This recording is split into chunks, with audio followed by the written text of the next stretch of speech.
the middle of chapter 11, we saw the indifference of the people of Israel. But here in chapter 12, there is a more intentional rejection of the Lord and his ministry growing as the growing unbelief of Israel begins to emerge really as a hatred towards Christ. This movement, though again having been festering from the beginning, really explodes with this particular instance focused around the Lord's actions and teachings on the Sabbath day. Understanding what the Sabbath means to the Pharisees and to the religious Jews of Jesus' day introduces really an outsider to what it means to be a Jew in their own mind.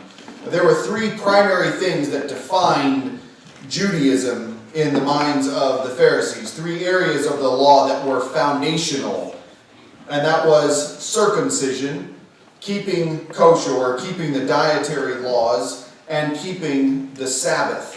The same is largely true today among Orthodox Jews. There's a wide variety in traditions and beliefs within Judaism, much like you see in different denominations in Protestant Christianity.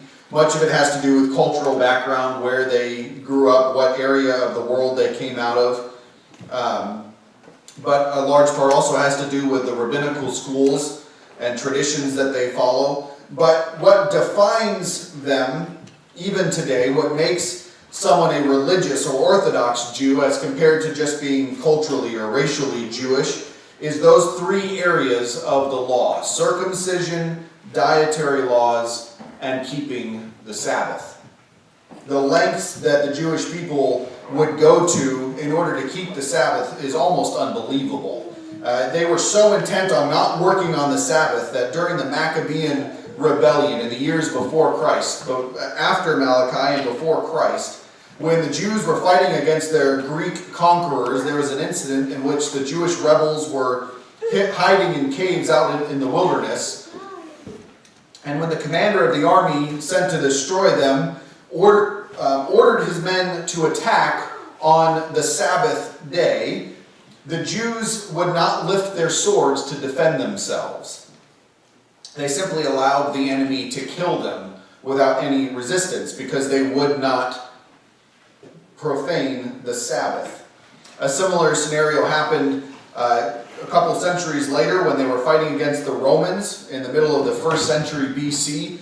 The Roman commander, General Pompey, knew of their dedication to the Sabbath and so waited until that day in order to build the siege ramps and the siege equipment, knowing that they wouldn't shoot at his men who were building those things, and waited until the Sabbath to attack the city because so many of the defenders would refuse to take up arms. And so he was able to sack Jerusalem and bring the area that we know as Israel under Roman occupation. And if that seems extreme, it's really just the tip of the iceberg of Jewish adherence to the Sabbath. The traditions of the scribes and Pharisees had grown to tremendous lengths concerning the Sabbath laws. There were laws upon laws upon laws to just a ridiculous level. You were not allowed to plow a field, as that was considered work. And that makes sense. That is a regular aspect of work, and so to rest from plowing would make sense. But to make sure that you didn't do anything even like plowing a field, you weren't allowed to drag a chair across the dirt floor in your house because it could make a furrow in the ground, and that would be considered plowing. You weren't allowed to carry a load heavier than a dried fig. You weren't allowed to throw an object in the air and catch it with the opposite hand. You could catch it with the same hand, just not the opposite hand. You weren't allowed to travel more than 3,000 paces from your house. Though there were exceptions, like if you had a piece of furniture placed outside of your house, that counted as your home, and so that could go an additional 3,000 paces from that piece of furniture. So if you really wanted to make it somewhere, you could, I guess, leave chairs from one place to the next and make it. You would not believe the minutiae of the laws that they went into, what you could and couldn't do.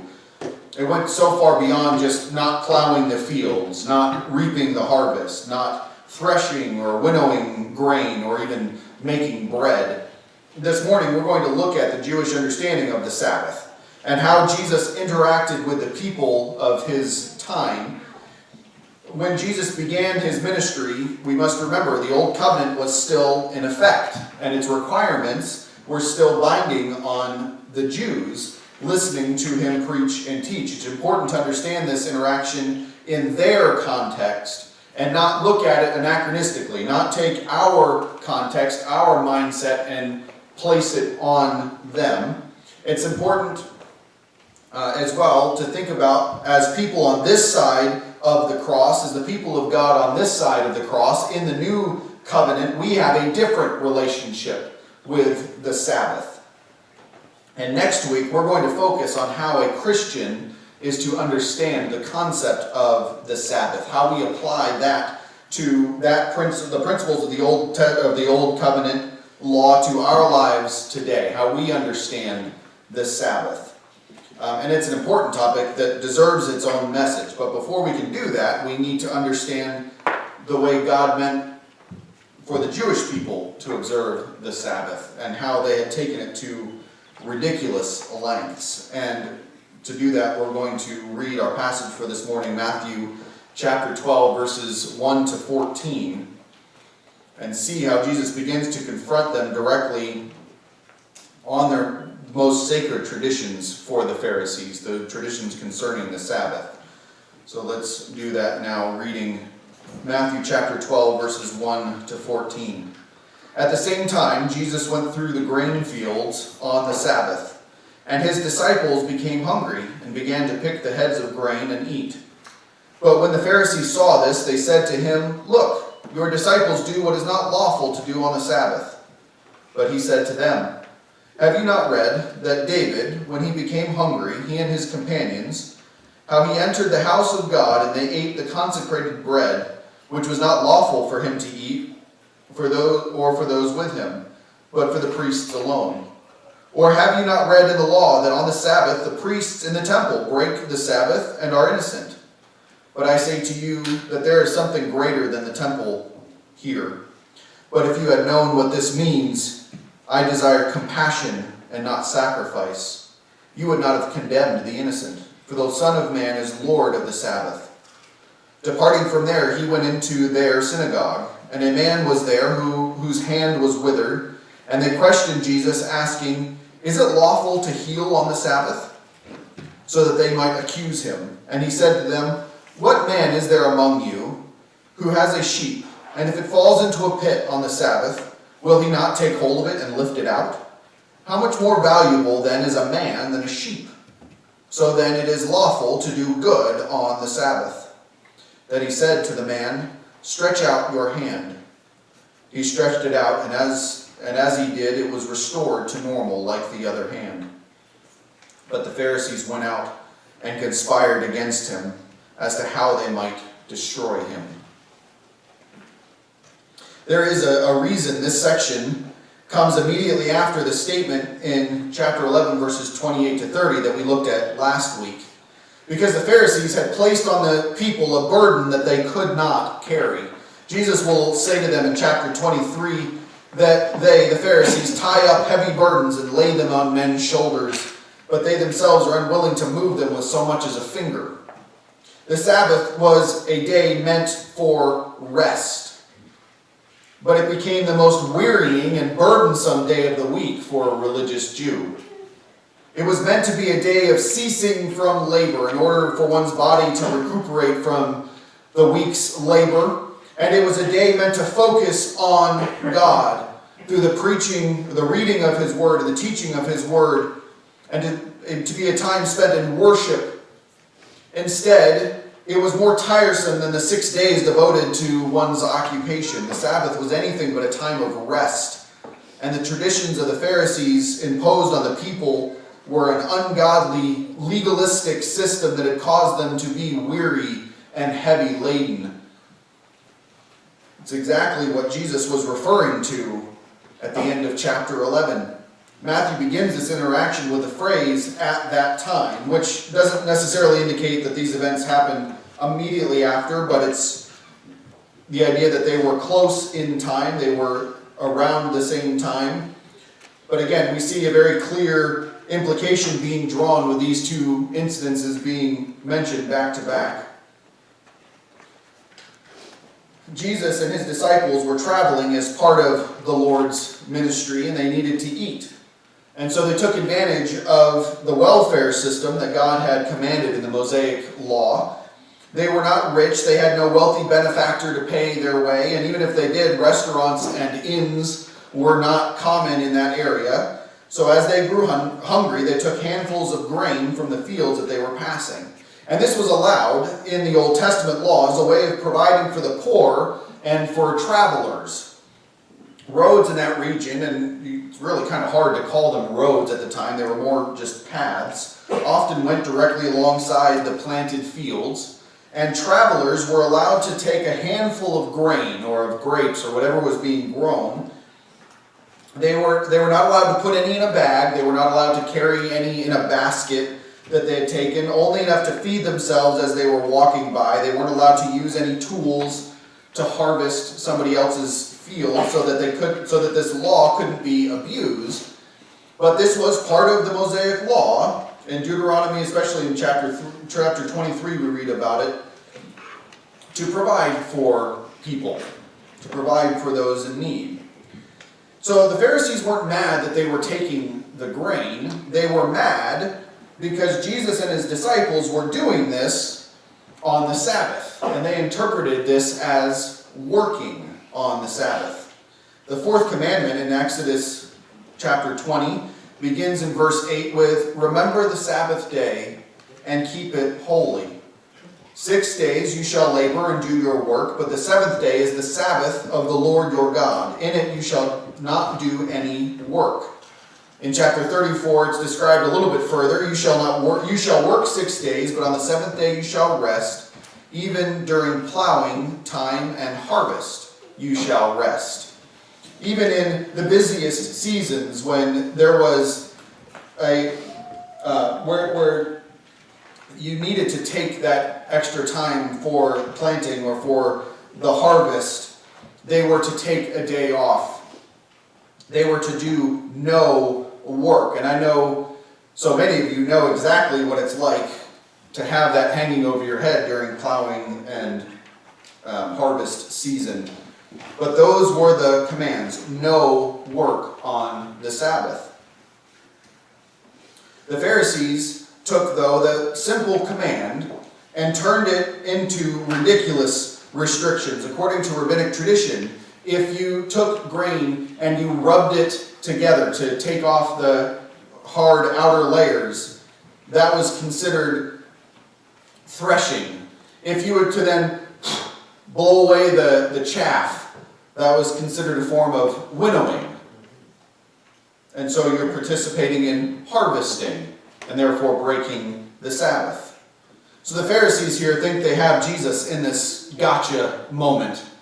They watched his disciples. Look, your disciples do what is not lawful to do on the Sabbath. They're harvesting. See, you're breaking the rules. So you can't be the Messiah. You're not really a good person. You're allowing all of this to happen. And you have to wonder how the Pharisees were out in the grain fields themselves to watch Jesus and his disciples doing this. If they're not allowed more than 3,000 paces from their house, how did they get out there? Maybe I suppose they could have prepared the day before, set chairs around town just so they could make it out to wherever Jesus was and try to catch him. But either way, their accusation itself was sinful, as they were attempting to saddle Jesus and his disciples with human traditions that overstepped the law of God's own word. Jesus confronts this silly attempt with a simple example from the Old Testament, meant to show them what the law of God was meant to do. And he begins with that phrase, "Have you not read?" He said something like this before. We looked at it back in chapter 9 as he was calling Matthew, when the Pharisees tried to take him to task for eating with tax collectors and sinners. Jesus quotes to them from the same passage, Hosea 6:6, that he will use here in verse 7 in just a minute. Jesus said to them, "Go and learn what this means. have you not read? This is one of those, don't you know the scripture? You claim to be the teachers of the law, the experts, and yet you don't even know the simple principle or the story about one of your greatest examples, about King David. So while David, what was the instance that he was referring to here was as David was on the run from King Saul, he was trying to escape from being killed. We find in 1 Samuel chapter 21, as David and his men were running, they came to where the tabernacle was located, and they asked for food because they were starving. The priest, Elimelech, gave them the consecrated bread of the presence that was not lawful for David to eat, but only for the priests, according to the Mosaic law. This was the bread that sat on one of the altars to God as a representation of the giving of the people of Israel to God. And no one but the priests were allowed to eat it. And yet, neither David nor Elimelech, the priest, were condemned for this action. Why? They broke the law. David wasn't allowed to eat this, but why were they not condemned? Well, because as Jesus was pointing out to the Pharisees, the law of God was primarily about two things. And what Jesus summarizes as the two greatest commandments in Matthew chapter 22. Love God with all of your heart, mind, soul, and strength. And the second is to love your neighbor as yourself. That is the sum of the law. Everything else is just kind of helping to explain what that means. God never meant for his law to be abused in such a way that people would suffer needlessly. And Jesus is making it clear from the example of David that if God makes allowances in his own law, for his own law to be broken under certain circumstances for the welfare of his people, surely he would permit foolish man-made traditions to be broken for the same reason. The Pharisees themselves had stipulations in their own traditions that said a starving man could do these things if he was about to die, but they'd probably still blame him if, well, could you have made it till tomorrow? Either way, Jesus is making it clear that's not what the law was ever meant to do. He continues with this example of the priests who served in the temple. Every Sabbath, they broke innumerable Pharisaic and rabbinical traditions in the service of the temple. Lighting fires, preparing animals, killing animals, picking things up that weighed more than a fig. And yet they were never accused of breaking the Sabbath. Their busiest day of the week was the Sabbath. I understand how that goes. Sunday isn't exactly a day of rest for me. But what we also need to recognize that this doesn't mean we go looking for reasons to break God's law. These were extreme circumstances meant to show that God cares more about adherence to love and mercy than to ritual. It's also clear from these examples that they're centered on the ceremonial aspects of the law and not on the moral. We're never to make excuses for lifestyle sins for the sake of love. We see that so often today as people try to make excuses for those sort of lifestyle sins. And in fact, that is actually a rather unloving thing to do, to leave them in their sin. What Jesus is referring to with this quotation of Hosea 6:6 in verse 7 is the priority of love and mercy over ritual.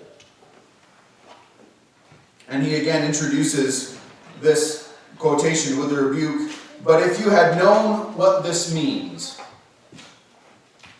And again, we said it before, if you look back to chapter 9, he uses the same phrase, and he says, I guess I'm going to have to say it again, I desire compassion and not sacrifice. Again, by sacrifice, Jesus is referring to the whole Mosaic system of ritual and ceremony, which was always meant to be secondary and temporal in God's plan, only ever meant to point to Jesus as a shadow of what's to come. If you understood that, Jesus says in verse 7, if you understood, then you would not have condemned the innocent. But of course, the thick-headed Pharisees didn't want to let go of their traditions, their presuppositions, and so they try again to trap Jesus. The Lord walks from the fields after confronting the Pharisees straight into their synagogue. And notice that in verse 9, he went into their synagogue. This is the synagogue where the Pharisees are the leaders. He walks into their home turf in front of their followers and students. I'm sure the disciples were thinking that this is going to be a rough away game after having this confrontation out in the fields. Now they go into the Pharisees' synagogue. And though it's not stated, it's implied that the man with a withered hand was planted there by the Pharisees as an attempt to trap Jesus. And so the Pharisees ask the Lord in verse 10, is it lawful to heal on the Sabbath? Now this goes down another rabbit hole of rabbinic teachings about the Sabbath. Part of the Sabbath rules stated that you could stop a man from dying, but you couldn't heal him in any way on the Sabbath. Now, how you make that distinction is something else for debate. But if someone had a large cut or a burn, you could put a bandage on it to stop the bleeding, but you couldn't put any ointment on it because that would be considered healing. So the Pharisees chose this man, the man with a withered hand, because it was obvious that his disability was not life-threatening. There's no indication as to what caused it, but if the body part is withered, that denotes a period of inactivity and such that the muscles would begin to atrophy. In other words, this guy was not going to die because of his condition, and everybody knew that. And so the Pharisees try to catch Jesus again. And you just have to wonder what's going through Jesus' mind at this point. Guys, we just talked about this. We were out in the fields 2 minutes ago. Remember, I mentioned this whole God desiring compassion and not sacrifice, but all right, let's go down this route. What man is there among you who has a sheep, and if it falls into a pit on the Sabbath, will he not take hold of it and lift it out? This time Lassie fell down the well. Or, Lyle, what's one of you've got a couple of lambs now at your place. The lamb falls into a well or a pit. Are you going to let it sit and drown or just suffer in the mud? Jesus asked this question indicating that there was probably some loophole that allowed this anyway. But in either case, the obvious answer is assumed. Any Jew, including the Pharisees, would find a way, find a loophole to rescue his sheep from suffering on the Sabbath day. The Pharisees didn't argue this point with Jesus, demonstrating that his assumption was correct. Of course they're going to pull the lamb or the sheep out of the pit. So if you do it for that sheep, Jesus says, how much more valuable then is a man than a sheep? So then it is lawful to do good on the Sabbath. None of the Pharisees would have argued that a sheep was more valuable than a man who was made in the image of God. And yet the Pharisees very obviously treated other men with less respect, less love, less mercy than they would treat their own animals. In their hearts, they had no love for their fellow man, even their fellow Jew, trying to subjugate all life and welfare under their religious traditions. It's amazing how heartless people can be toward other human beings, and yet seem to care so much more about animals. In a whole worldview system in Hinduism, animals are considered sacred and protected at all costs because they're reincarnated people. And yet the poor and the destitute are treated with contempt because the religious traditions teach that the suffering is part of a past karma, that they have to let them suffer so that these people can learn the lesson. They'll protect a cow and let a person starve to death. We see similar mentalities with people today who would rather save an animal than the starving children around the world, or fight for the right to kill a baby in the womb to make life a little bit more convenient. Jesus ended that accusation with a statement. So then, it is lawful to do good on the Sabbath. This wasn't a question, it was a statement, and they couldn't argue against it. Mark adds in his account of this interaction that after this statement, the Pharisees kept silent. No kidding, they kept silent. How are you going to argue with that. There's no way of debating that point. Luke adds to their silence, saying that they stayed silent and were filled with rage. They were beat and they knew it. They were angry. And then Mark adds, again, looking around at them with anger and grieved at their hardness of heart, Jesus said to the man, "Stretch out your hand." Again, could you imagine the anger mixed with disappointment that Jesus would have been feeling in that moment? These were his people. They had the law. They studied the divine revelation of God for hours a day. They were meant to be the shepherds, the leaders of the people, the pastors. And he knew their hearts. There was no mercy, no love, no compassion for their fellow man. He could see their thoughts in that moment, and I'm sure their faces were clear enough in the expression that his divine omniscience wasn't even needed. They were so filled with self-righteousness, there was no room in their heart for mercy. So set in their traditions that even though they were trapped in their illogical response, it was not enough for them to question their own presuppositions, but simply look at Jesus with hatred, with a fury. And they watched the man stretch out his hand, a withered, atrophied hand. They watched as it was restored to normal. The simple motion of raising this useless appendage brings life and strength, filled it out, restored it to normal, just like the other good hand. And instead of being amazed and praising God, it says the Pharisees went out and conspired against him as to how they might destroy him. They could not disprove the truth of what Jesus said. They couldn't explain away the miracle that he had performed, the power that he possessed. They couldn't argue with his simple and foundational points. And so they went out to find a way to destroy him, to ruin him, or failing that, to just kill him.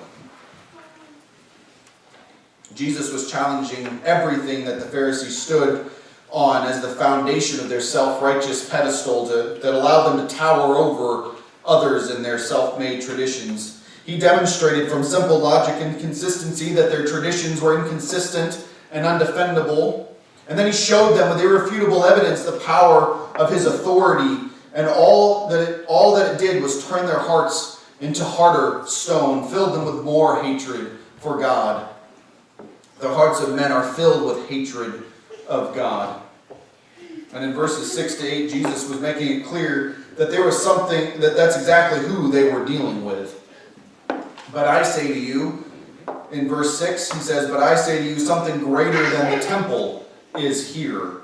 Jesus had frustrated the Pharisees by pointing out their inconsistency, their legalistic thinking. David could break the stated law of God when he was starving, something higher than man-made traditions, and it was considered acceptable because of the situation. But someone greater than David was standing before them, something greater even than the temple itself.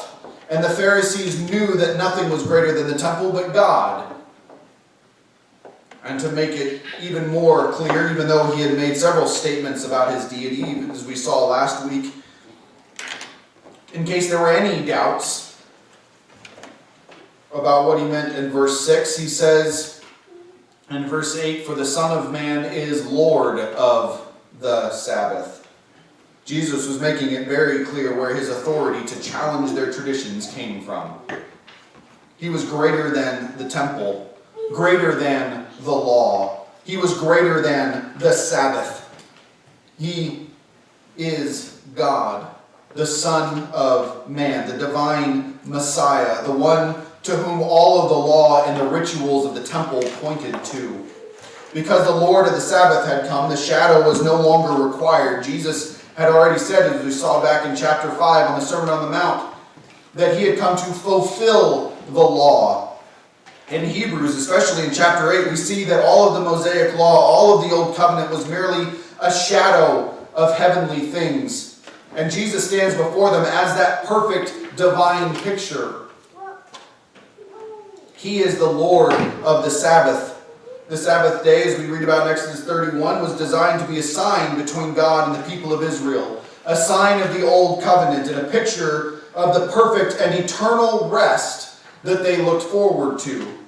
As Lord of the Sabbath, Jesus appeared to them in order to usher in that rest. Come to me, all who are weary and heavy laden, and I will give you rest.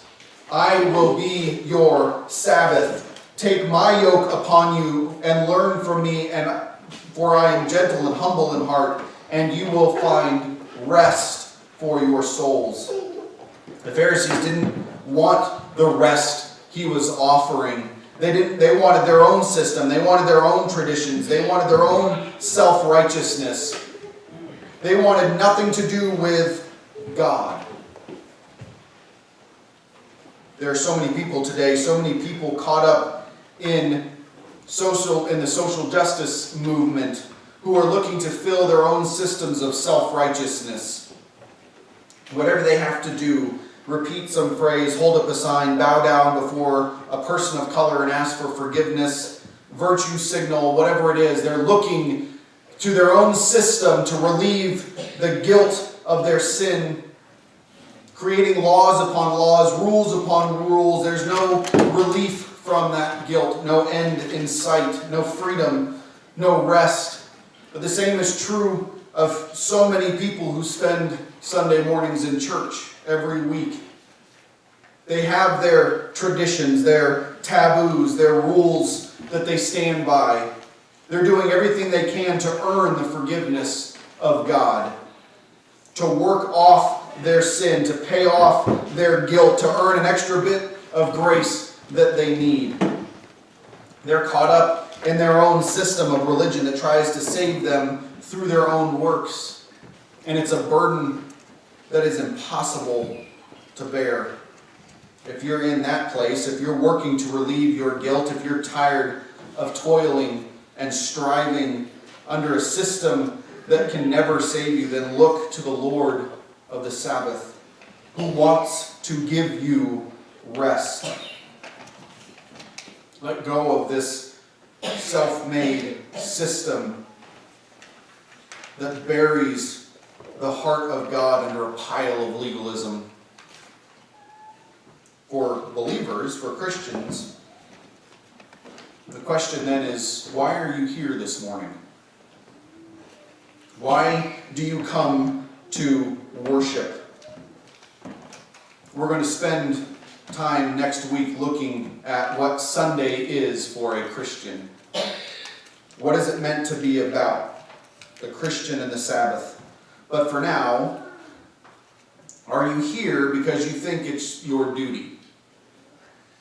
Are you doing it because it's required of you so that you can check off a box for the week? Are you defining your spirituality in terms of the little things that you do or don't do? Or do you understand that all of this is simply things that God has instituted in order to facilitate our loving and serving Him?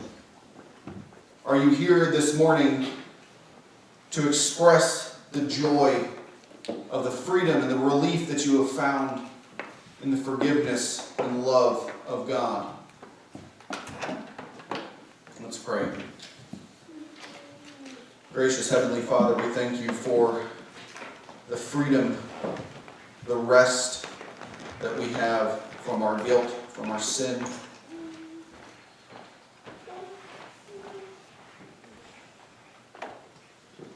That we can come to you when we come to you in humility, with a broken spirit, mourning over our sin. You have promised to give us comfort and rest. That we come to you hungering and thirsting after righteousness, not in order to earn it, to take it for ourselves, but recognizing that we must rely upon you. And when we do, you give it in abundance.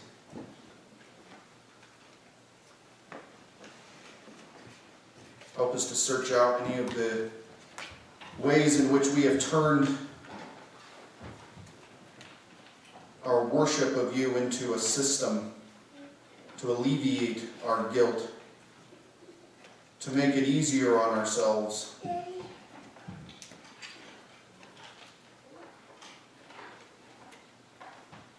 Help us to see anything that we might be trying to press on somebody else. A rule, a taboo, a work.